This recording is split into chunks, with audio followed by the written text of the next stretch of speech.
नमस्कार, पुन्हा एकदा आपल्या चॅनलमध्ये तुमचं खूप सारं स्वागत। आजच्या व्हिडिओमध्ये आपण बघणार आहोत की छोट्या मुलींच्या छोट्या केसांच्या सुंदर सुंदर अशा हेअरस्टाईल त्या कशा करायच्या। त्याच्यासाठी काही जास्त साहित्य लागणार नाही, अगदी सोप्या पद्धतीने आपण या हेअरस्टाईल करणार आहोत। आता या हेअरस्टाईल तुम्ही लग्न समारंभासाठी करू शकता, डेली वेअर साठी सुद्धा करू शकता। अशा पद्धतीच्या या कोणत्याही ड्रेसवरती तुम्ही करता येण्यासारख्या या हेअरस्टाईल आहेत।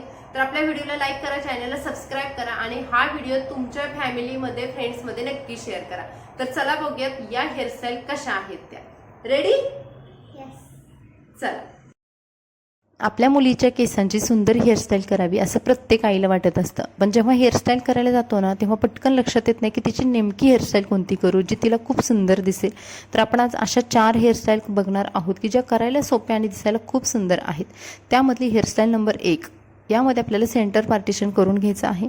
त्यानंतर एका भागाचे जे केस आहेत ते आपल्याला अशा पद्धतीने मागून थोडंसं हाफ पार्टिशन करायचं आहे, म्हणजे त्यांच्या माथ्यापासूनचे जे पुढचे केस आहेत ते अर्ध्या प्रमाणात असे घ्यायचे आहेत आणि त्या केसांच्या आपल्याला छोटीशी एक पोणी बांधून घ्यायची आहे। आणि जर तिचे केस, आता माझ्या मुलीचे केस आहेत ना समोरचे, तर ते थोडेसे छोटे आहेत त्यामुळे मी पुढचे केस सोडलेले आहेत। जर तिचे पूर्ण सर्व केस लांब असतील ना तर तुम्ही पुढूनपासून अगदी हे केस पकडून घेऊ शकता।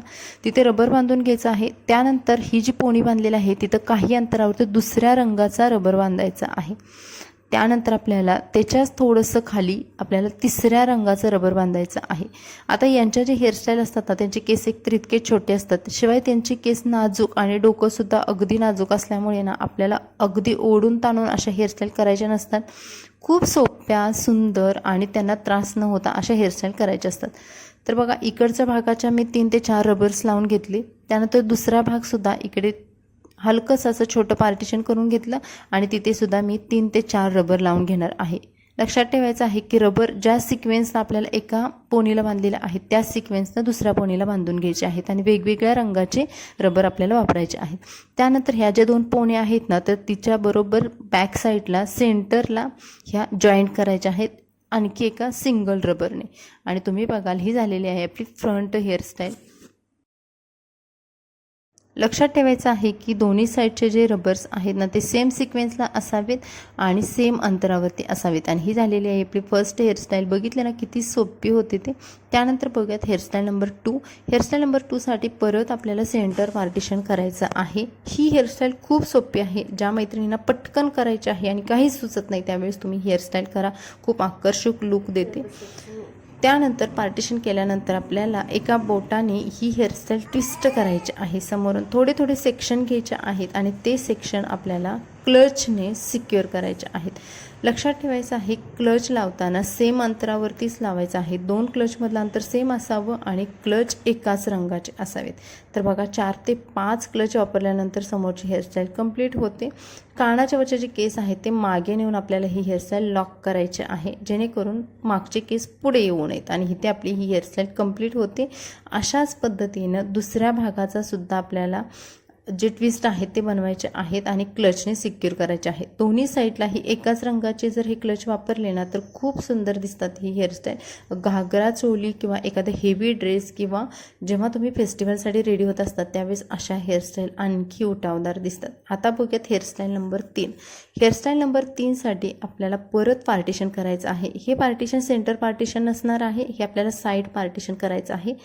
साईड पार्टिशन केल्यानंतर जे जास्त साईडचे केस आहेत तिथे आपल्याला एक छोटीशी वेणी बनवून घ्यायचे आहेत। आता माझ्या मुलीसारखे जर तुमच्या पण मुलींचे केस छोटे असतील, समोरचे भाग तर आणखीनच छोटा असेल, तर तो भाग आपल्याला सोडून द्यायचा आहे आणि सेंटरनी बरोबर आपल्याला थोडेसे केस पकडायचे आहेत आणि त्या केसांची 3 पेड्यांची वेणी करायची आहे। सुरुवातीला आपल्याला ही वेणी छोटीशी करायची आहे आणि त्याच्या लेफ्ट आणि राईट साईडला जे केस उरलेले आहेत ना ते त्याच्यामध्ये हळूहळू ॲड करत राहायचं आहे। अशा पद्धतीने केस त्याच्यामध्ये ॲड करायचे। आपल्याला इथे 4 पेड्यांची वेणी मस्त बनून जाते। 4 ते 5 पेड्यांची वेणी होते आणि ही हेअरस्टाईल खूप आकर्षक दिसते। अगदी तुम्ही हेवी ड्रेस असू द्या किंवा फॅन्सी ड्रेस असू द्या त्याच्यावरती तुम्ही हेअरस्टाईल नक्की करू शकता। आता शाळेमध्ये किंवा घरी किंवा बाहेर असे भरपूर सारे कार्यक्रम असतात, त्याच्या वेळेस आपल्याला नेमक्या हेअरस्टाईल कोणत्या करायचंच हे सुचत नाही आहे. त्यावेळेस तुम्ही या साध्या साध्या सिंपल दिसायला आकर्षक असणाऱ्या हेअरस्टाईल नक्की ट्राय करा. मुलींनासुद्धा आवडतील आणि इतरांनासुद्धा. बघा अशा पद्धतीने मी इकडचे थोडे आणि तिकडचे थोडे दोन्ही साईडचे केस हळूहळू ॲड केल्यामुळे हा जो ब्रेड तयार झालेला आहे तर तो खूप सुंदर झालेला आहे. आणि शेवटी ही जी वेणी आहे ना तर ती मी एका रबर बँडने सिक्युअर केलेली आहे. त्यानंतर समोरचे केस जर छोटे असतील तर तुम्ही अशा पद्धतीने ते वरतीनं ट्विस्ट करा आणि तिथे एक छानसा क्लिप लावा. आता क्लिप लावल्यामुळे ह्या हेअरस्टाईलची गेटअपच वाढतं. आणि त्यानंतर मागे जिथे आपण रबर बँड लावलेला आहे ना तिथे सुद्धा सेम रंगाचा जर क्लिप लावला तर अशा पद्धतीने हे 2 क्लिप लावले तर आपली हेअरस्टाईल इथं कंप्लीट होऊन जाते आणि खूप छान लुक देते. तर तुम्ही बघा इकडच्या साईडचे केस पूर्ण ओपन ठेवलेले आहेत आणि या साईडला आपण 2 क्लिप्स एकाच रंगाच्या वापरलेल्या आहेत. आणि ही झालेली आहे आपली हेअरस्टाईल नंबर 3. तर ही हेअरस्टाईल तुम्हाला कशी वाटली कमेंट्समध्ये नक्की सांगा. जर समोरचे केस छोटे नसतील मोठे असतील तर तुम्ही आणखी एक ब्रेड समोर बनवू शकता. त्यानंतर बघूयात हेअरस्टाईल नंबर 4. हेअरस्टाईल नंबर 4साठी परत मी सेंटर पार्टिशन केलेलं आहे आणि ही हेअरस्टाईलसुद्धा तितकीच सोपी आहे, एकदम सोपी आहे. ज्या मैत्रिणी त्यांच्या मुलींची रोज शाळेला जाताना 2 पोण्या बांधतात ना अगदी तशाच पद्धतीची हेअरस्टाईल आहे. आपल्याला अशा पद्धतीने 2 पोण्या बांधून घ्यायच्या आहेत. आता खालचे केस थोडेफार मी सोडलेले आहे जेणेकरून या हेअरस्टाईलला छान आकर्षक लूक यावा. तर अर्ध्या प्रमाणाचे जे केस आहेत मागून तर ते उचलले आणि इथे तिची पोणी बांधून घेतलेली आहे. अशीच पोणी आपल्याला दुसऱ्या साईडला सुद्धा बांधून घ्यायचं आहे. शाळेमध्ये जाताना आपण अगदी बनवतो ना तशाच पद्धतीच्या या 2 पोण्या बांधून घ्यायच्या. पोण्या बांधून झाल्यानंतर आपल्याला या पोण्या आतमध्ये नेऊन ट्विस्ट करायच्या आहेत. आता कशा ट्विस्ट करायच्या चला बघूयात.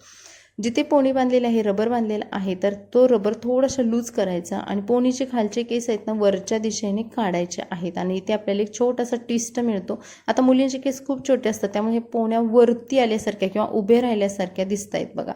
दोन्ही साईडला मी अशाच पद्धतीने या पोण्या ट्विस्ट करून किंवा जागा होते ना तिथून काढून घेतलेल्या आहेत. त्यानंतर खालच्या साईडला परत सेम रंगाचा रबर वापरलेला आहे. फर्स्ट हेअरस्टाईलमध्ये आपण रबर वेगवेगळ्या रंगाचे वापरले होते पण इथे सर्व रबर आपल्याला एकाच रंगाचे वापरायचे आहेत. आणि या 2 पोण्या आहेत त्या सेंटरला मी बरोबर एका रबरने बांधलेल्या आहेत. आणि इथे आपली हेअरस्टाईल नंबर 4 सुद्धा कंप्लीट झालेली आहे. किती मस्त लूक आलेला आहे बघा तुम्ही. जर तिचे केस लांब असतील ना तर आणखीनच सुंदर ही हेअरस्टाईल दिसते.